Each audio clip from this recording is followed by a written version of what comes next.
Good morning. I hope everyone has seen the assignment questions. ಎಲ್ರಿಗೂ assignment questions ಸಿಕ್ಕಾವು ಅನ್ಕೊಂತೀನಿ.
Okay, ಒಂದೆರಡು ನಿಮಿಷ wait ಮಾಡ್ರಿ, ಅಡ್ಮಿಟ್ ಮಾಡ್ಕೊಂತೈತಿ. ಬರೀಲಿಕ್ಕತ್ತೀನಿ ಬೋರ್ಡ್ ಮೇಲೆ, ಮೆಸೇಜ್ ಮಾಡ್ತೀರಿ.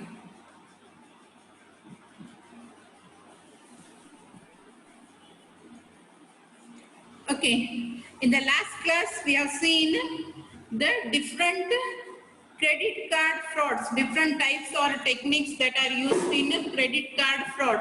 You can use modern techniques or you can use traditional methods. Modern methods or traditional methods use ಮಾಡಿ mobile, or you can call it as mobile devices. So ನೀವೇನ್ ಮಾಡ್ಬೋದು, credit cards ಅನ್ನ, credit card fraud अन्न carry out ಮಾಡ್ಕೋಬಹುದು. पापा दादा वहाँ खाना क्यों खा रहे हैं? बेटा दादा खाते कम है और गिराते ज्यादा है, बूढ़े हो गए हैं दादा, इसलिए दादा वहाँ बैठ के खाना खा रहा है। खाइए।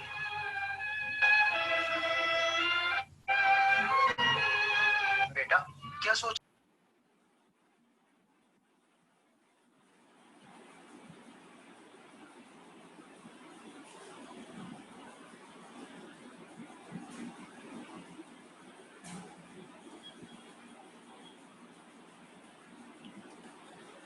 ವಿನುತಾ ಎಲ್ಲಿ ಕೂತ್ class ಕೇಳಿಕತ್ತಿ?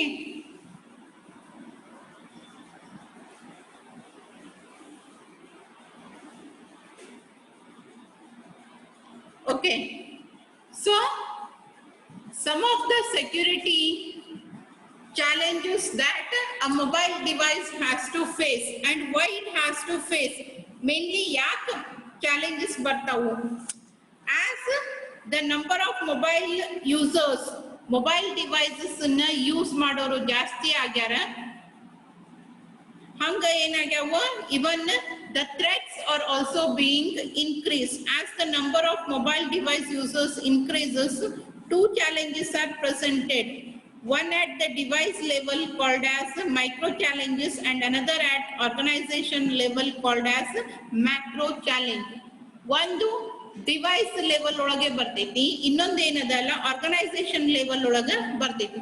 One is because of the device that you are going to use, which will be smaller, whereas organization level ಒಳಗೆ ಬಂದಾಗ ಅದು ಇನ್ನೂ ಒಂದಿಷ್ಟು ದೊಡ್ಡದಾಗಿ ಬರ್ತೈತಿ, because there will be n number of employees who are going to work in the organization, and these mobile devices are being transferred from one employee to another employee. Laptops, ನೀವು ಯಾವ್ದಾರ organisation join ಆದ್ರಿ ಅಂತಂದ್ರೆ ಅಲ್ಲಿ system ಇರ್ತೈತಿ, ನಿಮಗೆ work ಮಾಡ್ಲಿಕ್ಕೆ laptops ಅನ್ನ provide ಮಾಡ್ತಾರ, ಅಥವಾ they provide with cellular phones, mobile phones ಅನ್ನ ಕೊಡ್ತಾರೆ. ನೀವು ನಿಮ್ದು ಜಾಬ್ ಬಿಟ್ಟ ತಕ್ಷಣ ಅಥವಾ ಡೆಸಿಗ್ನೇಷನ್ ಚೇಂಜ್ ಆದ ತಕ್ಷಣ ಏನ್ ಮಾಡ್ಬೇಕಾಗ್ತೈತಿ, ಅದನ್ನ ವಾಪಸ್ ಹ್ಯಾಂಡ್ ಓವರ್ ಮಾಡ್ಬೇಕಾಗ್ತೈತಿ. That is it is because of transfer, continuous transferring ಇಂದಾಗಿನೂ ಕೂಡ ಏನಾಗ್ತಾವು ಸೆಕ್ಯೂರಿಟಿ ಚಾಲೆಂಜಸ್ ಅನ್ನ ಫೇಸ್ ಮಾಡ್ಬೇಕಾಗ್ತೈತಿ organization. Versus device, if you are maintaining your individual devices, ಅಲ್ಲಿ ಕೂಡ ಪ್ರಾಬ್ಲಮ್ಸ್ ಬರ್ತಾವ. ಸೊ ಎರಡು ಏನಾಗ್ತಾವ, ಬೇರೆ ಬೇರೆ ರೀತಿಯಾದಂತ ಪ್ರಾಬ್ಲಮ್ಸ್ ಅನ್ನ ಫೇಸ್ ಮಾಡ್ತೇವೆ. And some of the well known, some of the practical problems that a mobile device faces is security settings for mobile devices.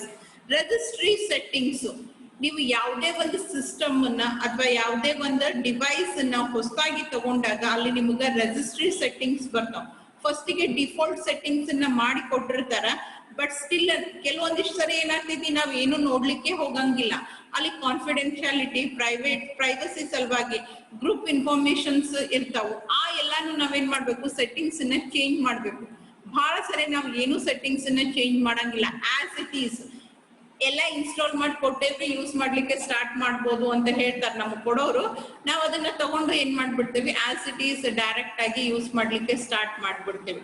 And because of that also sometimes the data may be leaked or sometimes the data may be lost. So ಇದನ್ನ ಮಾಡಬೇಕು ಅಂತಂದ್ರೆ your mobiles have to be reconfigured. Registry settings ಅನ್ನ ನೀವೇನ್ ಮಾಡ್ಬೇಕು, change ಮಾಡ್ಬೇಕು. And nowadays group informations ಅಥವಾ group settings ಏನ್ ಬರ್ತಾವಲ್ಲ ಅವು ಬಹಳ ಕೊಡ್ಲಿಕ್ಕತ್ತಾರ.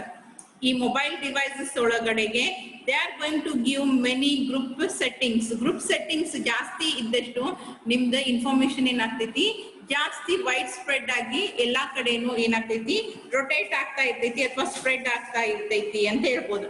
ಗ್ರೂಪ್ ಪಾಲಿಸಿ ಅಂತ ಹೇಳಿ ಬರ್ತೈತಿ. What is that group policy? Group policy is a feature of Microsoft Windows, MS operating.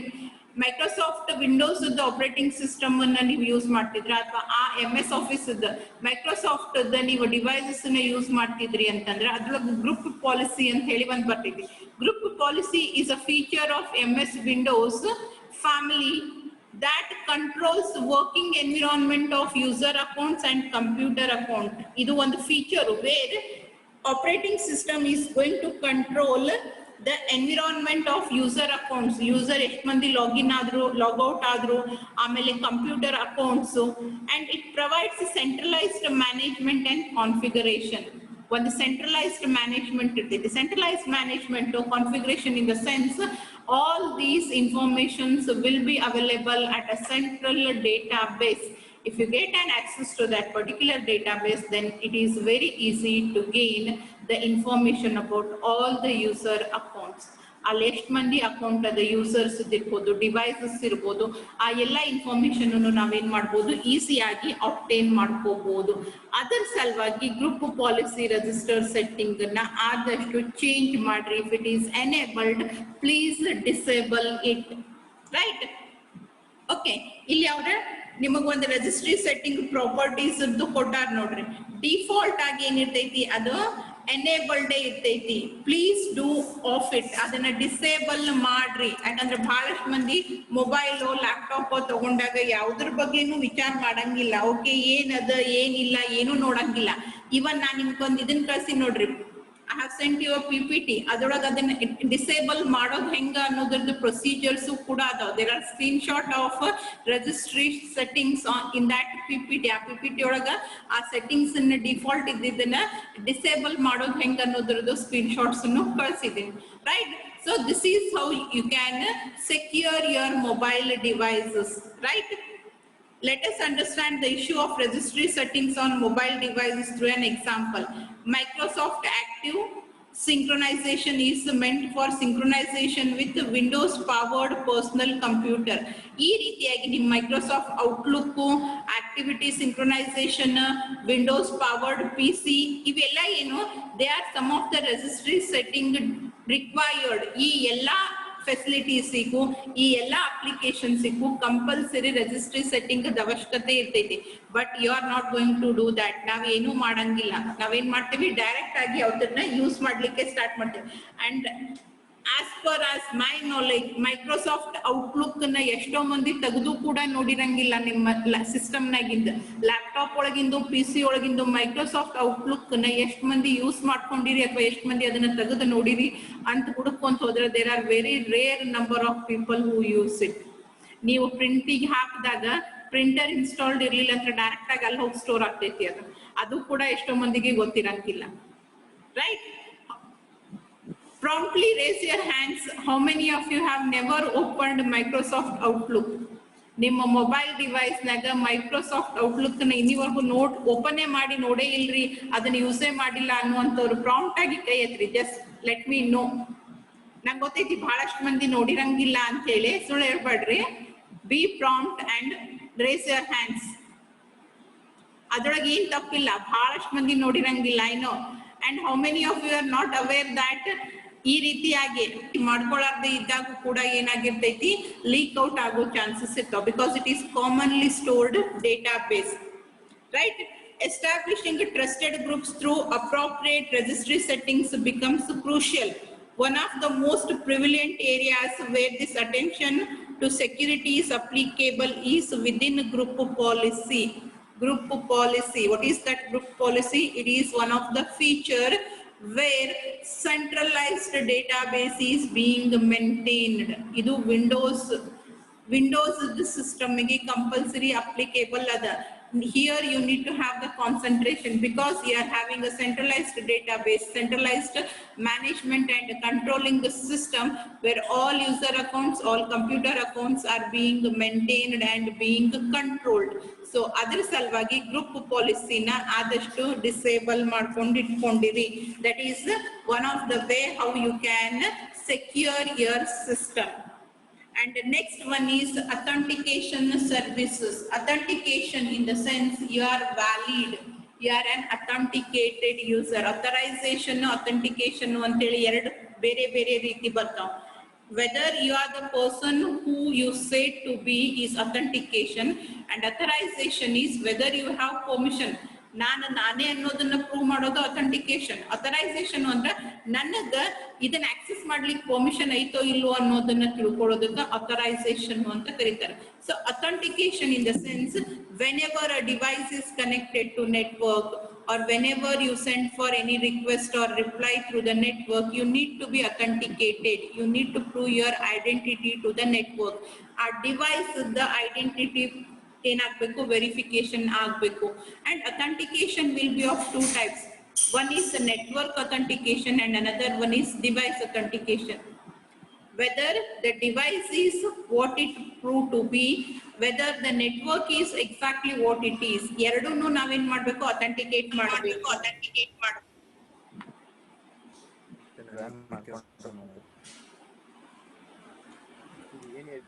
So there are two components of security in mobile computing, that is security of devices and security in networks. That is, you have to have a security to the devices that you are going to use. ನೀವು use ಮಾಡುವಂತ mobile devices ಸೆಕ್ಯೂರಿಟಿನೂ ನೀವು ನೋಡ್ಕೋಬೇಕು. ಅದರ ಜೊತೆಗೆ network ಸೆಕ್ಯೂರಿಟಿನೂ important ಅದ. A secure network access involves mutual authentication between the devices and the base station. ಅಂದ್ರೆ ಇವನ್ network ನ provide ಮಾಡ್ಲಿಕ್ಕೆ ಕೂಡ ತನ್ನ ಅಥೆಂಟಿಕೇಶನ್ ಅನ್ನ ಕೊಡಬೇಕು. the base station which is going to provide the service. The base station ನಿಮ್ಗೆಲ್ಲರಿಗೂ ಗೊತ್ತದ ನೀವೇನು tower ಅಂತಿರಲ್ಲ, they are actually base stations, right? So base station ಮತ್ತೆ devices, mobile devices means the devices that are moving from one place to another place. ಯಾವಾಗ ಒಂದು base station ಅನ್ನು ಬಿಟ್ಟು ಇನ್ನೊಂದು base ಸ್ಟೇಷನ್ಗೆ ಹೋಗಿ ಜಾಯಿನ್ ಆಗ್ತಾವು, ಅಲ್ಲಿ ಮ್ಯೂಚುವಲ್ ಅಥೆಂಟಿಕೇಶನ್ಸ್ ಆಗ್ತಾವ. ಇದು ತನ್ನ ಐಡೆಂಟಿಟಿನ ಪ್ರೂವ್ ಮಾಡ್ತೈತಿ, ಅದು ಚೆಕ್ ಮಾಡ್ಕೊಂತೈತಿ whether it is a valid device or no, whether it can have access to all these services or no. ಈ ಎಲ್ಲಾ ಸರ್ವಿಸಸ್ ನ ಆಕ್ಸೆಸ್ ಮಾಡ್ಕೊಳ್ಳಿಕ್ಕೆ ಅದಕ್ಕೆ ಪರ್ಮಿಷನ್ ಐತೋ ಇಲ್ಲೋ, ಅದು ವ್ಯಾಲಿಡ್ ಐತೋ ಇಲ್ವೋ ಡಿವೈಸ್ ಅನ್ನೋದನ್ನ ಚೆಕ್ ಮಾಡ್ತೈತಿ. Authentication authorization checkings are done as soon as you shift from one network area, one network region, from one base station to another base station. ನೀವು ಬಿಟ್ಬಿಟ್ಟು ಬೇರೆ ಬೇರೆ ಕಡೆ ಹೋದಾಗೆಲ್ಲ ಏನಾಗ್ತೈತಿ, ನಿಮ್ಮನ್ನ ಚೆಕ್ ಮಾಡ್ಬೇಕಾಗ್ತೈತಿ. ಆ ರೀತಿ ಅಥೆಂಟಿಕೇಶನ್ ಅನ್ನ ಕ್ಯಾರಿ ಔಟ್ ಮಾಡ್ಲಿಲ್ಲ ಅಂತಂದ್ರ, ಅಥವಾ ನೆಟ್ವರ್ಕ್ ಅನ್ನೇ ಸೆಕ್ಯೂರ್ ಇರ್ಲಿಲ್ಲ ಅಂತಂದ್ರ ಡೇಟಾ ಲೀಕೇಜಸ್ ಏನಾಗ್ತಾವ್, ಜಾಸ್ತಿ ಆಗ್ತಾವ್, right? And why we are going for this authentication is to ensure that only authenticated devices can be connected to the network for obtaining the requested service. ಯಾಕೆ authentication ಅನ್ನ ಮಾಡ್ತೀವಿ ನಾವು ಅಂತಂದ್ರ, ಯಾರಿಗೆ ಆ ಸರ್ವಿಸಸ್ ಅನ್ನ ಆಕ್ಸೆಸ್ ಮಾಡ್ಕೊಳಕ್ ಪರ್ಮಿಷನ್ ಐತಿ ಅವ್ರಷ್ಟೇ ಆಕ್ಸೆಸ್ ಮಾಡ್ಕೊಳಿಕತ್ತಾರ. ಎಲ್ರು ಬೇಕಂದವ್ರೆಲ್ಲಾರು ನೀವು ಸರ್ವಿಸಸ್ ಅನ್ನ ಯೂಸ್ ಮಾಡ್ಲಿಕ್ಕತ್ತಿಲ್ಲ. ನೆಟ್ವರ್ಕ್ ಸರ್ವಿಸ್ ಅನ್ನ ಪ್ರೊವೈಡ್ ಮಾಡ್ತೈತಿ, right? Through the different protocols, it is going to provide the services, and all the services are not available for everyone. ಯಾರ್ಯಾರಿಗೆ ಯಾವ ಸರ್ವಿಸಸ್ ಪರ್ಮಿಷನ್ಸ್ ಅದಾವು, ಅಥವಾ ಕೆಲವೊಬ್ರಿಗೆ ಏನೂ ಇರಂಗಿಲ್ಲ ಅಂದ್ರೂ ಸತ ಇಂಪರ್ಸನೇಟ್ ಮಾಡ್ಕೊಂಡು ಏನ್ ಮಾಡ್ತಿರ್ತಾರೆ, impersonating in the sense behaving as if is someone else, ಬೇರೆ ಯಾರ್ದೋ ತರ ಆಕ್ಟ್ ಮಾಡ್ಕೊಂಡು ಆಕ್ಸೆಸ್ ಮಾಡ್ಕೊಂತಿರ್ತಾರೆ. Even devices can do that one, even the devices can also do that one. if you acquire the numbers, passwords, system ಅದು acquire ಮಾಡ್ಕೊಂಡ್ರಿ ಅಂದ್ರೆ ನೀವು ಬೇರೆ ಯಾರೋ ಅನ್ನೋ ತರ ಪ್ರಿಟೆಂಡ್ ಮಾಡ್ಕೊಂಡು ಕೂಡ ಸರ್ವಿಸಸ್ ಅನ್ನ ಆಕ್ಸೆಸ್ ಮಾಡ್ಕೋಬಹುದು. ಅದರ ಸಲುವಾಗಿ authentication is very important, and for that authentication service security is important, and it is important why there are certain number of attacks which can take place because an unauthorized access is provided to the network. ನೆಟ್ವರ್ಕಿಗೆ unauthorized access ಸಿಗೋದ್ರಿಂದ ಕೆಲವು ರೀತಿಯಾದಂತ attacks ಆಕರ್ ಆಗ್ತಾವ. Push full ಅಂತ ಹೇಳಿ attacks ಬರ್ತಾವ. What are those attacks? Here an unauthorized user is directly gaining access to the centralized database. Centralized database ಗೆ access ತಗೊಳಿಕತ್ತಾನೆ. ಕೆಲವೊಂದ್ಸರಿ they are just getting the data, and sometimes they are inserting some malicious code into that particular database. ಆ database ಅನ್ನ ಯಾರ್ಯಾರು request response ಮಾಡ್ತಿರ್ತಾರ ಅವರಿಗೆಲ್ಲರಿಗೂ ಏನಾಗುತ್ತಾ ಆ malicious code spread ಆಗ್ತೈತಿ. Sometimes data may be altered, or sometimes they are injecting worms into all the users who are connected to that network. ಆ network ಗೆ connected ಇರುವಂತ ಎಲ್ಲ ಯೂಸರ್ಸ್ ಗೂ ಕೂಡ ಏನ್ ಮಾಡ್ಲಿಕ್ಕತ್ತಾರ, malicious code ದಿಂದ infect ಮಾಡ್ಲಿಕ್ಕತ್ತಾರ. There are certain types of attacks which are going to take place if you are not going to do the authentication. Base stations as soon as ಹೊಸ device ಬಂದ ತಕ್ಷಣ ಅದರ authentication ಮಾಡಲಿಲ್ಲ ಅಂತಂದ್ರೆ ಈ push ಮತ್ತು full attacks ಆಗುವಂತ chances ಇರ್ತಾವ. And about this push and pull attack, they are not given clearly in your textbook. They are just given a figure. I'll explain that figure also.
Okay, is it visible? ಕಾಣಿಸ್ಲಿಕ್ಕೆ diagram ಎಲ್ಲರಿಗೂ? ಖುಷಿ diagram ಕಾಣಿಸ್ಲಿಕ್ಕೆ?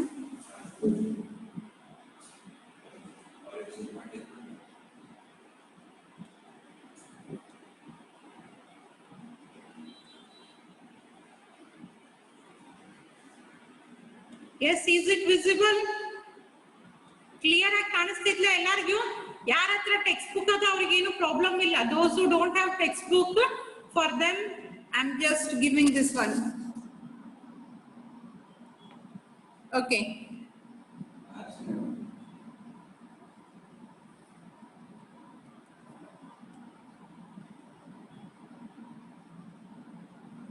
Right.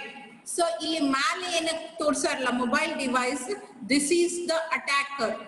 This is the device which is going to do the task of attacking. It is going to send a worm. It is going to send a worm, and that particular worm enters into one of the device which is a movable device. Idu enagutte ಒಂದು movable device ಗೆ, mobile device ಗೆ, here the example given is pocket PC. Pocket PC in the sense a PC which can be personal computer which is very small in size, which can be kept in your pockets also. Hang PDA ಮತ್ತು smartphones ಬರ್ತಾವಲ್ಲ ಆ ರೀತಿಯಾದಂತ ಒಂದು device. It is one of the mobile device, and to that particular device the attacker launches a worm. A worm ಇಲ್ಲಿ ಬಂದ್ಮೇಲೆ what does it do? It is going to propagate itself. ಇದು ಏನ್ ಮಾಡ್ತೈತಿ, ತನ್ನ replicates ಅನ್ನ ತಾನೇ create ಮಾಡಿಕೊಂಡು it is being spread in to all the systems which are directly connected to this one. ಇದ್ರೊಳಗೆ ಏನು ಕಾಂಟ್ಯಾಕ್ಟ್ ಲಿಸ್ಟ್ ಅದ ಆ ಎಲ್ಲಾ ಲಿಸ್ಟಿಗೂ ಏನ್ ಮಾಡ್ಲಿಕ್ಕತ್ತೀವಿ, that particular worm is going to be propagated. Wireless, ಈ ಡಿವೈಸ್ ಗೆ ಯಾರ್ಯಾರು ಕಮ್ಯುನಿಕೇಟ್ ಮಾಡ್ತಾರ, you have already learned some of the way how the worms or malicious code is spread. ನೀವು ಬ್ಲೂಟೂತ್ ಅಥವಾ ವೈರ್ಲೆಸ್ ದಿಂದ ಕಮ್ಯುನಿಕೇಟ್ ಮಾಡಿದ್ರಿ ಒಂದು ಡಿವೈಸ್ ಇಂದ ಇನ್ನೊಂದು ಡಿವೈಸ್ ಗೆ ಅಂತಂದ್ರೆ ಆ ಕಮ್ಯುನಿಕೇಶನ್ ಒಳಗ as a gift you are going to get this one also, right? So reads email, zombie installed, worm propagates. ಇಲ್ಲಿ ನೀವು ಯಾವ್ದಾದ್ರು ಇಲ್ಲಿಂದ ಬಂದಿರುವಂತ ನಿಮ್ಮ ಕಾಂಟ್ಯಾಕ್ಟ್ ಲಿಸ್ಟ್ ಒಳಗಿರುವಂತವ್ರು ಯಾರಾದ್ರೂ ನಿಮ್ಮ ಮೇಲ್ ನ ಫಾರ್ವರ್ಡ್ ಮಾಡಿದ್ರು ಅಥವಾ ಮೆಸೇಜ್ ನ ಕಳಿಸಿದ್ರು ಇಲ್ಲ ಕಾಲ್ ಮಾಡಿದ್ರು ಅಂತಂದ್ರೆ ಅವ್ರಿಗೆಲ್ಲಾರ್ಗು ಏನಾಗುತ್ತೆ, ಆ ವರ್ಮ್ ತಂತಾನೆ ಹೋಗ್ಬಿಡ್ತೈತಿ. And along with that it is also being given to the database. ಇದೇನು ನಿಮ್ದು ಡೇಟಾಬೇಸಿಗೂ ಕೂಡ ಹೋಗ್ತೈತಿ. ಅಂಡ್ ಥ್ರೂ ದ್ಯಾಟ್ ಈ ಪರ್ಟಿಕ್ಯುಲರ್ ಸಿಸ್ಟಮ್ ಏನದರ, it is a desktop which is going to be affected. ಈ ಸರ್ವರ್ಗೆ ಇದು ಏನಾರ ರಿಕ್ವೆಸ್ಟ್ ಕಳಿಸ್ತು ಅಂತಂದ್ರೆ ಇದಕ್ಕೆ ರೆಸ್ಪಾನ್ಸ್ ಬರಂಗಿಲ್ಲ. ಯಾಕ ಅಂತಂದ್ರೆ ಈ ವರ್ಮ್ ಏನ್ ಮಾಡ್ಲಿಕ್ಕತೈತಿ, ತಾನ್ ಒಂದೇ ರಿಕ್ವೆಸ್ಟ್ ನ ಕಳಿಸೋದಲ್ದೆ ಇವೇನು ಕಾಂಟ್ಯಾಕ್ಟ್ ಲಿಸ್ಟ್ ಒಳಗಿದ್ದು ಅಲ್ಲ ಎಲ್ಲಾ ಡಿವೈಸಸ್ ಏನ್ ಮಾಡೈತಿ, ಇನ್ಫೆಕ್ಟ್ ಮಾಡೈತಿ.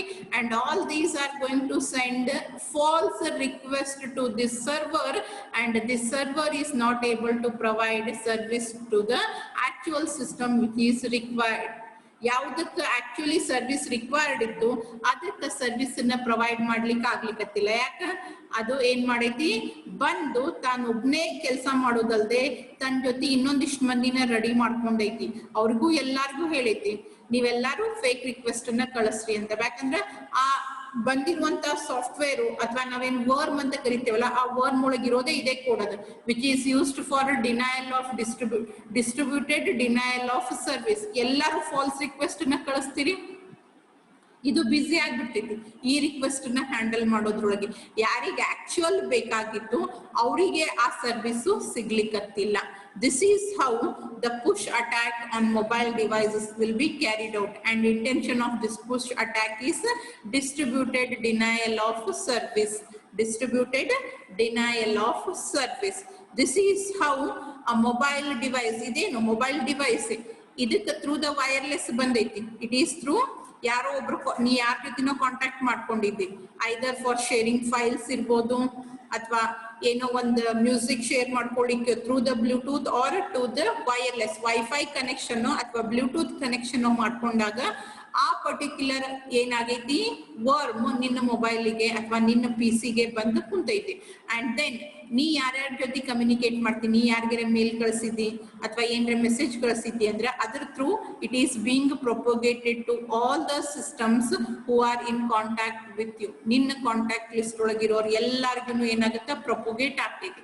ಅವ್ರೆಲ್ಲಾರು ಏನ್ ಮಾಡ್ತಾರ without their knowledge their system are a part of DDoS. They are all becoming a part of distributed denial of service. ಅವೆಲ್ಲರೂ ಸರ್ವರ್ ಇದೆ, ಸೆಂಟ್ರಲೈಸ್ಡ್ ಸರ್ವರ್, ಡೇಟಾಬೇಸ್ ಸರ್ವರ್ ಇರ್ಬೋದು ಅಥವಾ ಯಾವುದೋ ಒಂದು ಸರ್ವರ್ ಅದ, ಆ ಸರ್ವರಿಗೆ ತಮ್ಮ ರಿಕ್ವೆಸ್ಟ್ ಫಾಲ್ಸ್ ರಿಕ್ವೆಸ್ಟ್ ಅನ್ನ ಕಳಿಸ್ಲಿಕ್ಕತ್ತಾರ. ಇದರಿಂದ ಒಂದು ಡೆಸ್ಕ್ಟಾಪ್ PC-ನೂ ಇನ್ಫೆಕ್ಟ್ ಆಗೈತಿ.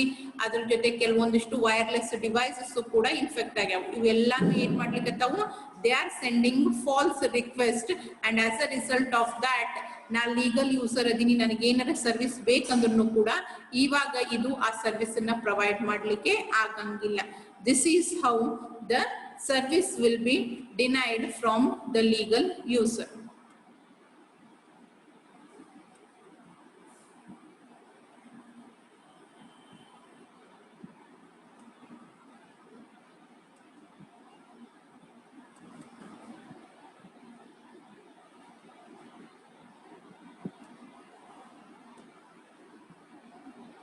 Okay, here there is one more which is pull attack. Illi innondu attack ada, that is called as pull attack.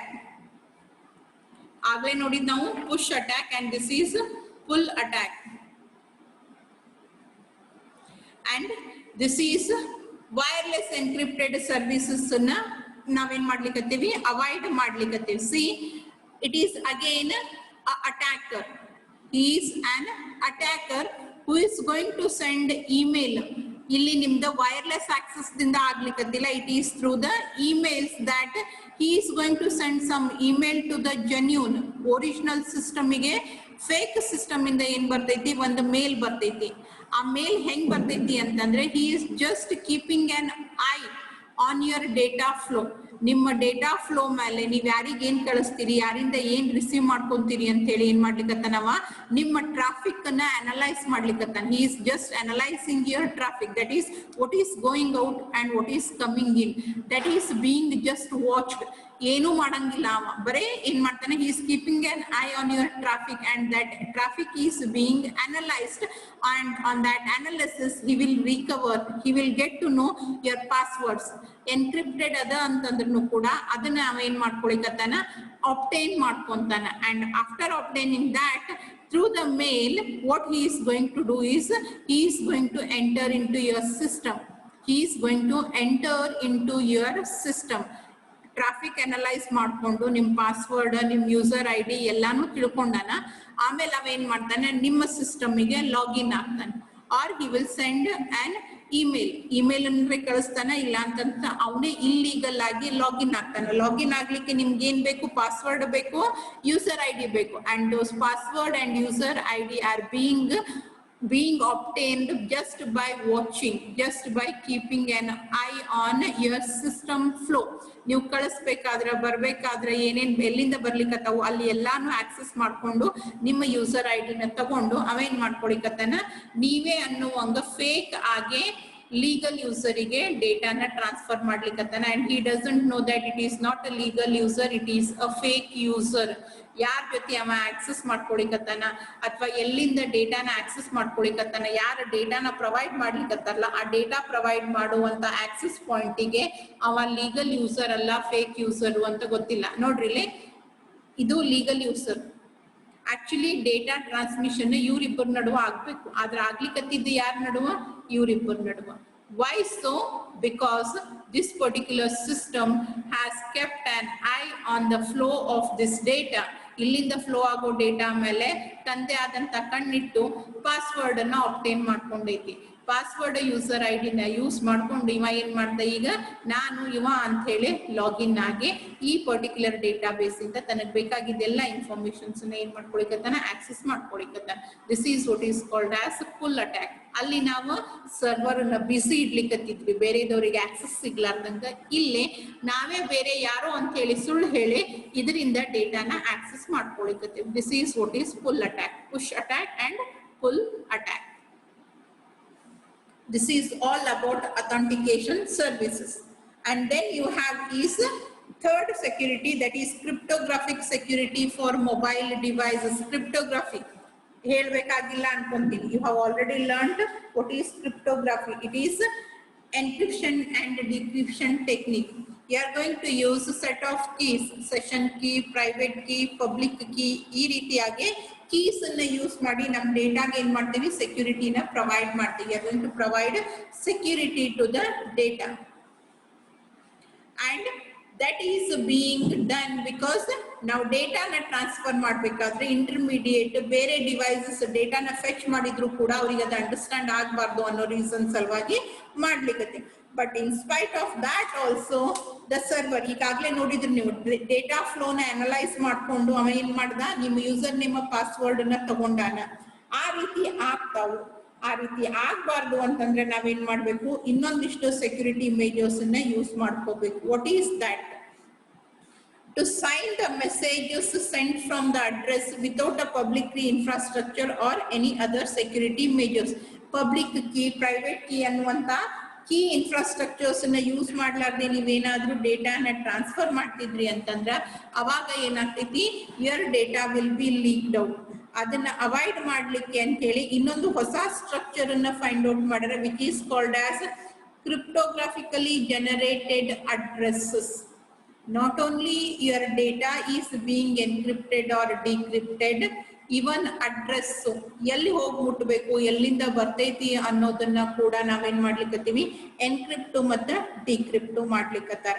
The address the owner uses is corresponding private key to assert address ownership. ಈ address ನಂದೇ, ಇವ ನಾನೇ ಅದೀನಿ. whenever you send address of your, ನೀವು ಯಾವ್ದಾದ್ರು ಒಂದು device ಇಂದ login ಆದ್ರಿ ಅಂತಂದ್ರೆ ಈ ಡಿವೈಸ್ ಅನ್ನ ವೆರಿಫೈ ಮಾಡ್ತೀನಿ ನಾನು, ಅಥೆಂಟಿಕೇಟ್ ಮಾಡ್ತೀನಿ ನಾನು, ನಿನ್ನ ಅಡ್ರೆಸ್ ಹೇಳು, ನಿನ್ನ ಹೆಸರು ಹೇಳು ಅಂತಂದಾಗ ನಾವು ಬರೀ ಡೇಟಾಗಷ್ಟೇ ಎನ್ಕ್ರಿಪ್ಷನ್ ಡಿಕ್ರಿಪ್ಷನ್ ಮಾಡೋದಲ್ಲ. Instead of that even the addresses are being encrypted. ನೀ ಎನ್ಕ್ರಿಪ್ಟ್ ಮಾಡ್ದಿ ಅದನ್ನ ಡಿಕ್ರಿಪ್ಟ್ ಮಾಡ್ಬೇಕು ಅಂದ್ರೆ ಅದು ನಿನ್ಗಷ್ಟೇ ಆಗ್ತೈತಿ. ಯಾಕಂದ್ರೆ ಅದಕ್ಕೆ ರಿಲೇಟೆಡ್ ಕೀಸ್ ಒಂದು ನಿನ್ ಹತ್ರ ಇರ್ತಾವು, ಇಲ್ಲ ಅಂತಂದ್ರೆ ನೀ ಯಾರಿಂದ ಸರ್ವಿಸ್ ಅನ್ನ ಆಕ್ಸೆಸ್ ಮಾಡ್ಕೊಂತಿರ್ತಿ ಅವ್ರ ಹತ್ರ ಇರ್ತಾವ. ನಾರ್ಮಲ್ ಆಗಿ ನಾವ್ ಹೆಂಗ ಪಬ್ಲಿಕ್ ಪ್ರೈವೇಟ್ ಕೀ ಶೇರಿಂಗ್ ಮಾಡ್ಕೊಂತೇವಲ್ಲ, you are going to encrypt your data with the private key. ಯಾಕಂದ್ರೆ ನಮ್ಮ ಹತ್ರ ಪ್ರೈವೇಟ್ ಕೀ ಇರ್ತೈತಿ, ಯಾರು ಅದನ್ನ ರಿಸೀವ್ ಮಾಡ್ಕೊಂತಾರ ಅವ್ರ ಪಬ್ಲಿಕ್ ಕೀ ಇಂದ ಡಿಕ್ರಿಪ್ಟ್ ಮಾಡ್ತಾರೆ. ನೀ ಯಾರಿಗ್ ಬೇಕು ಅವ್ರಿಗೆ ಅಷ್ಟೇ ನಿನ್ನ ಪಬ್ಲಿಕ್ ಕೀನ ಕೊಟ್ಟಿರ್ತಿ, ಎಲ್ಲರಿಗೂ ಅವೈಲೇಬಲ್ ಇರಂಗಿಲ್ಲ. In the same way address also, ನಾನೇ ಯೂಸರು ಅನ್ನೋದನ್ನ ಅಥೆಂಟಿಕೇಟ್ ಮಾಡ್ಕೊಳ್ಳಿಕ್ಕೆ ನಾನೇನ್ ಮಾಡ್ತೀನಿ, ನನ್ನ ಅಡ್ರೆಸ್ ಅನ್ನ ಎನ್ಕ್ರಿಪ್ಟ್ ಮಾಡಿ ಕಳ್ಸಿರ್ತೀನಿ. This is my address and I am so and so, right? So ಯಾರನ್ನ ನೀವು ಆಕ್ಸೆಸ್ ಮಾಡ್ಕೊಂತೀರಿ, ಆ ಡೇಟಾ ಬೇಸ್ ಅಥವಾ ಆ ಸರ್ವರ್ ಏನ್ ಮಾಡ್ತೈತಿ ಅದನ್ನ ಡಿಕ್ರಿಪ್ಟ್ ಮಾಡ್ಕೊಂತೈತಿ.